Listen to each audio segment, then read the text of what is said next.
She's with me. 3 words that turned a fairy tale into a crime scene. The waitress froze. The billionaire's face went white. And Don Vittorio Castellano smiled like a man holding all the cards. But here's what nobody knew. Sofia had been playing them both. The question wasn't who she'd choose. It was who would survive, what came next. Before we continue the story, if this story got you hooked, don't forget to hit that subscribe button. We noticed 99.9% of viewers haven't subscribed yet, and your support truly helps us stay creative and avoid burnout. Drop a comment telling me where you're watching from, because tomorrow I've got another story coming that's just as interesting. You definitely don't want to miss it. Alright, back to the story. A billionaire proposed to a waitress, but a mafia boss stood up saying, "She's with me." The words hung in the perfumed air of the Golden Pearl like a death sentence wrapped in velvet.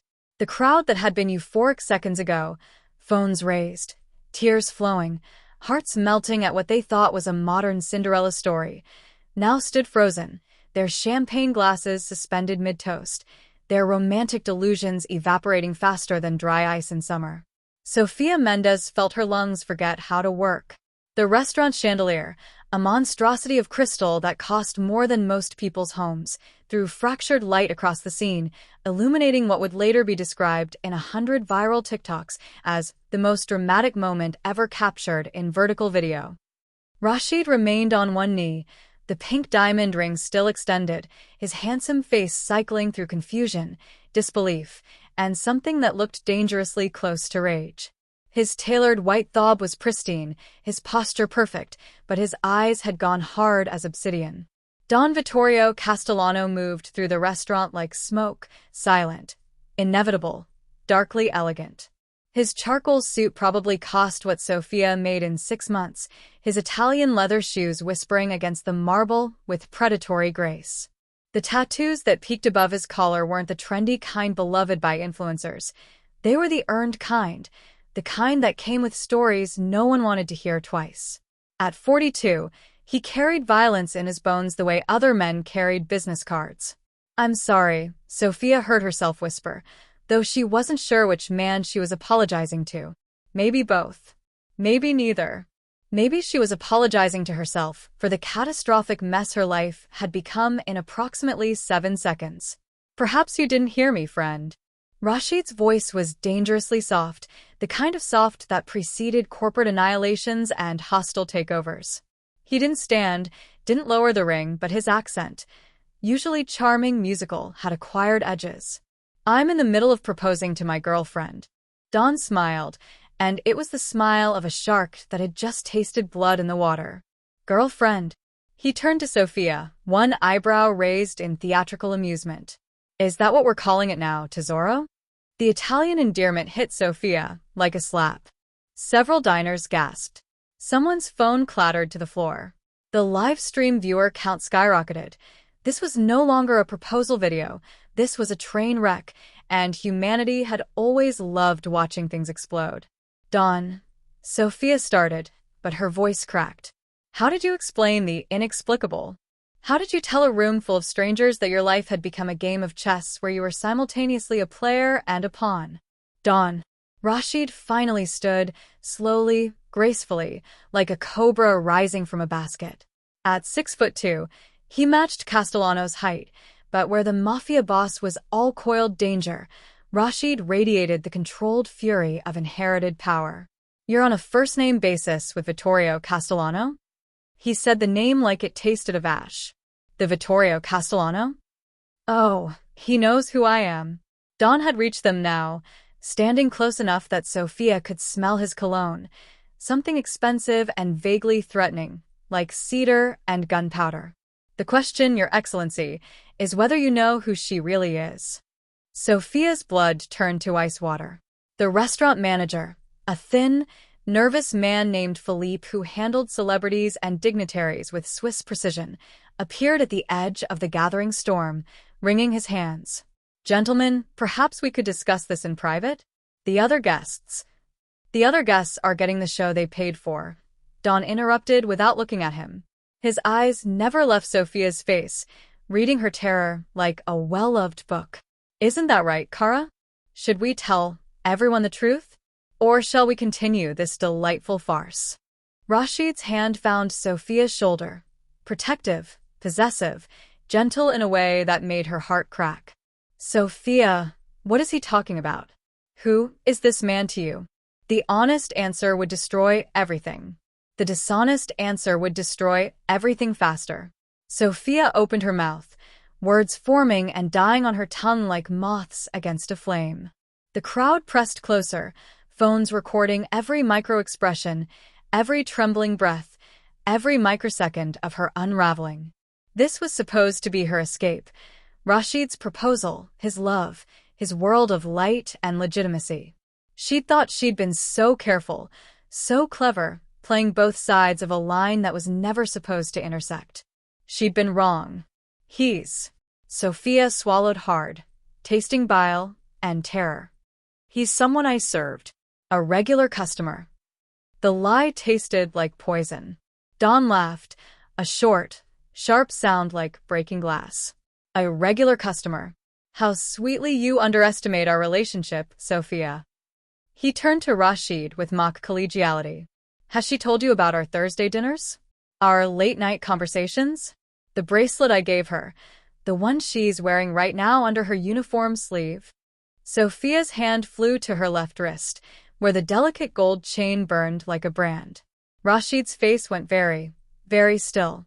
The silence that followed was the kind that precedes earthquakes, a held breath before the world splits open. Sophia could feel the weight of 100 eyes, 100 phone cameras, 100 strangers who would dissect this moment in comment sections and group chats, turning her catastrophe into their entertainment. Rashid's hand dropped from her shoulder like she'd burned him. Show me, he said quietly. 2 words. They sounded like a funeral dirge. Sophia's fingers trembled as she pushed up her sleeve. The bracelet gleamed under the chandelier's light. 24-karat gold, delicate as spider silk, with a single charm, a tiny golden rose. It had appeared in her locker 3 months ago with a note in Dawn's precise handwriting, for a beauty that doesn't fade. She told herself it was just a gift from a generous customer. She told herself she could accept it without accepting what it represented. She told herself so many lies that she'd almost started believing them. He forced it on me, Sophia heard herself say, desperation clawing at her throat. I tried to return it, but he forced. Dawn's voice could have frozen hell itself. Tesoro, let's not rewrite history for your chic. You wore it every shift for 3 months. You touched it when you were nervous. He stepped closer, and Sophia fought the instinct to retreat. You touched it when you smiled at him. The accusation landed like a bomb, because it was true. She had touched the bracelet when Rashid made her laugh, when his attention felt too good to be real, when she needed to remind herself that she was playing a dangerous game and couldn't afford to forget which pieces were on the board. This is insane. Rashid's voice had gone cold, the warmth she'd fallen for evaporating like morning dew. Sophia, tell me the truth. Are you involved with this man? The question was a trap with no safe answer. Yes would destroy Rashid. No would provoke Dawn. The truth, the complicated, messy, terrifying truth, would destroy them all. Define involved, Dawn interjected smoothly, clearly enjoying himself in the way cats enjoy playing with captured mice. Does taking her mother to chemotherapy appointments count? Does paying off her father's medical debts count? Does ensuring she walks home safely every night through neighborhoods where women disappear count? Sophia felt the blood drain from her face. You said those were anonymous donations. You promised. I promised a lot of things, Kara. You're the one who chose to believe the convenient lies. Rashid looked like he'd been struck. Your mother's cancer treatment? The one you said was covered by insurance. It was covered, Sophia whispered, shame burning through her like acid. Just not by insurance. By him. Rashid's expression could have curdled milk. By a mob boss. Do you have any idea what you've done? Who this man is? Oh, she knows. Dawn's smile was razor sharp. Sophia's smarter than she pretends. That's what I love about her, that brilliant mind hidden behind the humble waitress act. Tell him, Dulcetsa. Tell him about our arrangement. There is no arrangement. The words exploded out of Sophia, 3 years of careful control shattering. You decided I was yours without my permission. You decided to pay my family's debts without asking. You decided to follow me, protect me, trap me in obligations I never agreed to. The restaurant collectively inhaled. This was better than reality TV, more dramatic than any scripted show. Someone in the back was definitely calling the tabloids. Don's expression didn't change, but something flickered in his eyes, something that might have been hurt if mob bosses were capable of such pedestrian emotions. Trap? I saved your mother's life. You bought it. Sophia's voice cracked. You bought her life, my father's health, my safety, my future. You bought all of it so I'd owe you. So I'd have to. She choked on the words, unable to finish. Have to what? Rashid's question was sharp as a scalpel. What exactly did he expect in return, Sophia? The honest answer was nothing. That was the most terrifying part. Don had never explicitly demanded anything. No quid pro quo, no threats, no ultimatums. He'd simply woven himself into the fabric of her life until removing him would unravel everything. He'd made himself necessary, indispensable, unavoidable. He'd built a cage so beautiful she hadn't noticed the bars until she tried to leave. He expected her to choose. A new voice cut through the tension. Marco, Don's right-hand man, had materialized near the entrance because of course he had. Where Don went, his wolves followed. With respect, boss, maybe this isn't the venue for family business. Family business?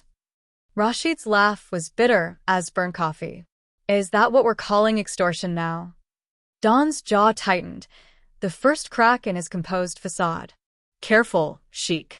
You're my city, not your emirate. The rules here are different. Are you threatening me? Rashid's hand moved to his phone, and suddenly the subtext became text. I have the Dubai police commissioner on speed dial. One call, and your family business becomes international headlines. And I have photos of you with Sophia dating back 6 months, Don countered smoothly. Photos that would be very interesting to your father, the very traditional Sultan Al Fahim, who I believe is currently negotiating your arranged marriage to the Kuwaiti oil minister's daughter. How is Princess Amira, by the way? Does she know about your waitress girlfriend? The color drained from Rashid's face so fast Sophia thought he might collapse. That's right, Don continued, his voice silk over steel. You think I didn't do my homework? You think I watched you court my Sophia without learning every dirty secret in your spotless reputation? You're engaged, Your Excellency. Have been for 8 months. The wedding scheduled for next spring. A political alliance to merge 2 oil dynasties. Very romantic. Sophia felt the floor tilt beneath her feet. You're engaged? Rashid couldn't meet her eyes. It's complicated. It's not, Don said flatly. He was never going to marry you, Tesoro. Men like him don't marry women like us. They collect us, enjoy us, and return us when reality calls. At least I've been honest about what I want. Honest? Sophia's laugh bordered on hysteria. You've been stalking me, protecting you. Without my consent, because you're too proud to ask for help. Don's composure finally cracked, passion bleeding through the cracks. You are drowning, Sophia.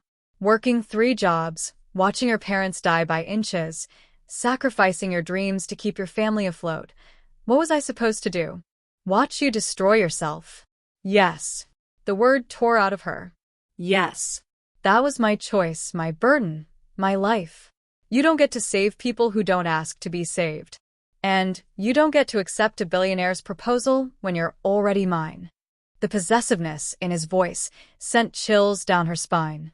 The crowd murmured, phones capturing every moment of what was rapidly becoming less romantic drama and more hostage situation. I'm not anyone's, Sophia said quietly, finding her spine somewhere between terror and rage. Not yours, Don. And definitely not yours, Rashid. Not when you were planning a wedding to someone else while proposing to me. She looked at the pink diamond ring, still clutched in Rashid's frozen hand, and felt something inside her break and reform stronger. You're both treating me like property, like a prize to be won or a problem to be solved. But I'm neither.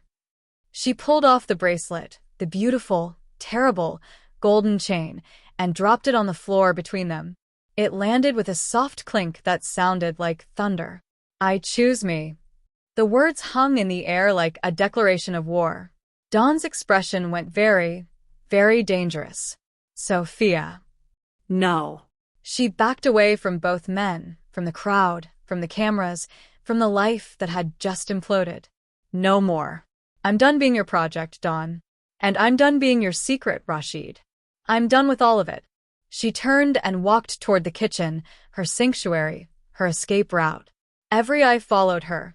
Every camera tracked her retreat, but she didn't care anymore. Let them watch. Let them record. Let them turn her humiliation into viral content. At least she'd be free. She almost made it to the kitchen doors before Dawn's voice stopped her, carrying across the restaurant with terrible clarity. If you walk away now, Kara, your mother's treatment ends tomorrow. Sophia froze. The crowd gasped, some in shock, some in delicious horror at the melodrama unfolding before them. Rashid moved fast, closing the distance to Dawn with dangerous intent. You absolute bastard. Stay back, Sheik. Marco materialized beside his boss, hand inside his jacket, where weapons lived. Two more of Dawn's men appeared from nowhere, forming a wall of muscle and threat. The Golden Pearl restaurant had transformed from a temple of haute cuisine into a gladiatorial arena, with Sophia as the unwilling prize at the center. The other diners had given up any pretense of dining, forks abandoned, wine forgotten, every soul in the room magnetized by the unfolding catastrophe. This was the kind of story people would tell for years. I was there the night everything exploded. Sophia felt something shift inside her, a tectonic movement of the soul. Fear transformed into fury, desperation crystallized into clarity. She'd spent 3 years bending, accommodating, surviving.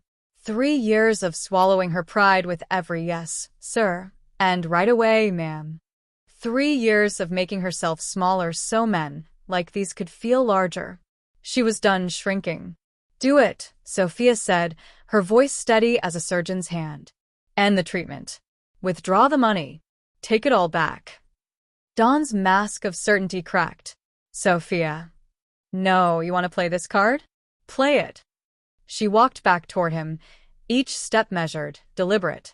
The crowd parted like the Red Sea. You want to show everyone here what you really are? Not a protector. Not a savior. A manipulator who uses sick women as leverage to control their daughters. That's not what I'm. Dawn's voice had lost its smooth confidence. That's exactly what you're doing. Sophia stopped 3 feet from him, close enough to see the confusion warring with anger in his dark eyes. You want to know the truth, Dawn? My mother would rather die than watch me become your prisoner. I know because she told me, the night she found out about your anonymous donations. She cried and asked me what price you'd eventually demand. The restaurant fell so silent you could hear hearts breaking. She made me promise, Sophia continued, her voice carrying to every corner, every camera, every witness, that if it came down to her life or my freedom, I'd choose freedom. Because she didn't escape poverty in Nicaragua and build a life in this country just to watch her daughter become a rich man's possession. Don looked like he'd been shot. His jaw worked, but no words came out, possibly the first time in his adult life that Vittorio Castellano had been rendered speechless. Rashid, sensing an opening, moved towards Sophia, with his politician's smile returning. Sophia, listen, what I said before about the arrangement with Amira, it's not what you think. It's a business agreement, nothing more. My father insisted, but I was going to end it. That's why I proposed tonight, to force his hand, to choose you over. Over an oil empire? Sophia cut him off with a laugh that tasted like ashes. You were going to give up billions for Waitress? Really, Rashid? Look me in the eyes and tell me that after I said yes, you wouldn't have found a way to have both. The respectable political wife for your father's world, and me tucked away in some apartment as your real love. Your authentic self. Your escape from duty. Rashid's expression confirmed everything. That's what I thought. Sophia felt tired suddenly, bone-deep exhausted from carrying other people's fantasies. You want to know what's funny? I actually believed you were different. I thought maybe, just maybe, class didn't matter when love was real. But love was never the point, was it? I was your rebellion. Your proof that you were more than your father's puppet. I was never Sophia to you. I was a statement. That's not fair, Rashid protested, but his voice lacked conviction. None of this is fair. Sophia's composure finally shattered, 3 years of swallowed rage erupting like a volcano. Fair would be being seen as a human being instead of a trophy. Fair would be men asking what I want instead of deciding for me. Fair would be. Her voice broke. She was crying now, hot, angry tears that she refused to wipe away. Let them see. Let them record. Let the whole damn world witness what it cost to be a woman caught between powerful men who confused possession with love. Enough. A new voice cut through the chaos. Female, authoritative, with an accent that could strip paint. All of you, enough. A woman emerged from the kitchen, wiping her hands on a chef's apron. She was maybe 60, with steel-gray hair pulled back severely, sharp cheekbones, and eyes that had seen too much to be impressed by money or muscles. Sophia recognized her immediately. Elena Castellano, Don's mother, the Golden Pearl's actual owner, and the woman who'd given Sophia her job 3 years ago. Mama, Don started, but Elena silenced him with a look that had probably been terrorizing him since childhood. Vittorio Luca Castellano, you will close your mouth and sit down. Elena's English carried the musical threat of Sicilian mountains and old-world justice. You've embarrassed yourself, embarrassed me, and embarrassed this poor girl enough for one evening. Mrs. Castellano, Rashid attempted his diplomatic charm. And you. Elena turned on him like a hawk spotting prey. Rich boy with your fake proposals and your real fiancé. You think I don't know about Princess Amira? I read newspapers. I haven't met. Get out of my restaurant before I have my son throw you out. And believe me, that would be less embarrassing than what's already happened. Rashid looked to his security team, to the crowd, to Sophia, searching for an ally and finding none. His face hardened with the particular rage of powerful men unaccustomed to being dismissed. This isn't over. Yes, Elena said flatly. It is. Go home to your princess. Leave my waitress alone. For a moment, Sophia thought Rashid might actually fight back. His hand clenched around the ring box, his jaw tight enough to crack teeth. But generations of diplomatic breeding won out over ego. He gave a curt nod, turned on his heel, and walked toward the exit with as much dignity as a man could muster while being ejected from a restaurant by a grandmother. His security detail followed like a funeral procession. The crowd parted, phones still recording, capturing his humiliation for posterity. The moment the door closed behind him, Elena turned to her son. You. Kitchen. Now. Mama, this is business. This is stupidity. Elena's voice could have shattered the chandelier. You threaten a sick woman? In my restaurant? In front of witnesses? What happened to the smart boy I raised? Did power make you stupid? Don's men suddenly found the floor fascinating. Marco was trying very hard to become invisible. Even the civilian diners looked away, sensing they were witnessing something more dangerous than the previous confrontation, the wrath of an Italian mother. She's not. Don struggled, his usual eloquence abandoning him. I wasn't going to actually. I know exactly what you were going to do, Elena interrupted. You were going to be cruel to win an argument. You were going to hurt someone weaker to prove you were strong. This is not how I raised you. This is not who we are. Who we are. Don's voice rose, frustration bleeding through. Mama, we're criminals. We hurt people for a living. Don't pretend we're saints. We're criminals with honor. Elena's hand cracked across his face, so fast Sophia barely saw it move. The slap echoed through the restaurant like a gunshot. We protect the neighborhood. We keep our word. We don't make war on sick women. Your father, God rest his soul, would be ashamed. Don touched his reddening cheek, looking suddenly young despite his 42 years and his empire of violence. I love her, Mama. The admission hung in the air, vulnerable and raw. I know, Elena said, more gently now. That's why you're acting like an idiot. Love makes men stupid. Your father was the same way. But stupidity doesn't excuse cruelty, Vittorio. She turned to Sophia, her expression softening. Child, go home. Take tomorrow off. Take the week. Your mother's treatment continues. I'll see to it myself. Not him. Me. No strings, no debts, no obligations. Sophia's throat closed. Mrs. Castellano, I can't. You can, and you will. You think I don't know what my son's been doing? Following you home, paying your bills, playing protector? Elena shook her head. He gets that from his father, the arrogance of thinking women need saving instead of support. But you're a good girl, Sophia. Strong. Smart. You deserve better than either of these fools.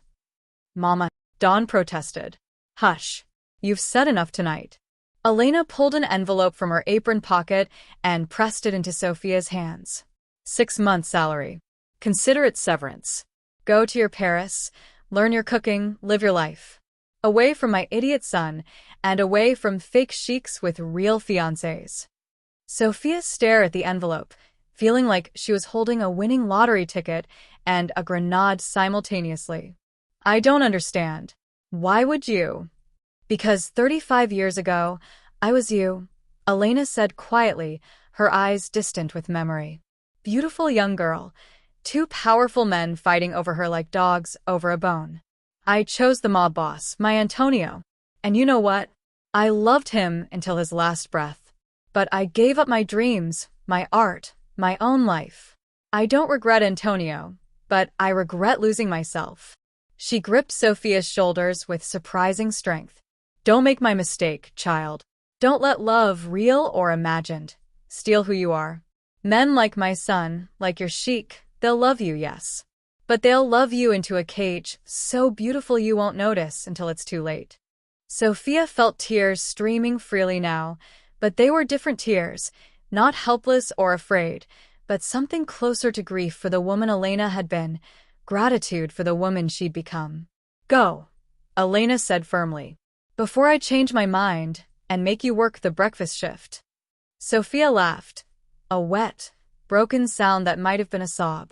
She looked at Dawn, who stood frozen, his cheeks still red from his mother's slap, his empire crumbling around him like a sandcastle at high tide. I'm sorry, she told him, and meant it. I'm sorry I can't be what you need. I'm sorry your love feels like chains. But mostly, I'm sorry you don't understand the difference. She didn't wait for his response.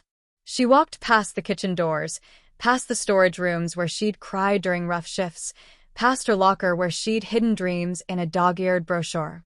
She walked out the back exit into the cool November night, clutching an envelope full of freedom and a future that was finally, terrifyingly, her own. Behind her, through the walls, she heard the restaurant erupt in conversation, the spell broken, the show over, the dissection beginning. Let them talk. Let them post. Let them make her viral. Sophia Mendez was done being anyone's story but her own. 6 months later, Sophia stood in a Parisian kitchen, flour dusting her cheeks, creating the perfect souffle. Her phone buzzed, a message from her mother, treatment successful. Cancer-free. Elena sends love. Another message followed from an unknown number. Congratulations on your scholarship, Tesoro. No strings. Just pride. V. The final text made her smile. I heard you're thriving. Amira and I are happy. Thank you for the honesty I needed. R. Sophia deleted all 3 messages and returned to her souffle. The kitchen smelled like butter and possibility. Through the window, Paris glowed golden in the sunset, a city of dreams that didn't require her to be anyone's possession. She'd chosen herself, and she was learning that was the only proposal that ever mattered. Some fairy tales didn't end with princes. The best ones ended with women who realized they'd been queens all along. Thank you for watching.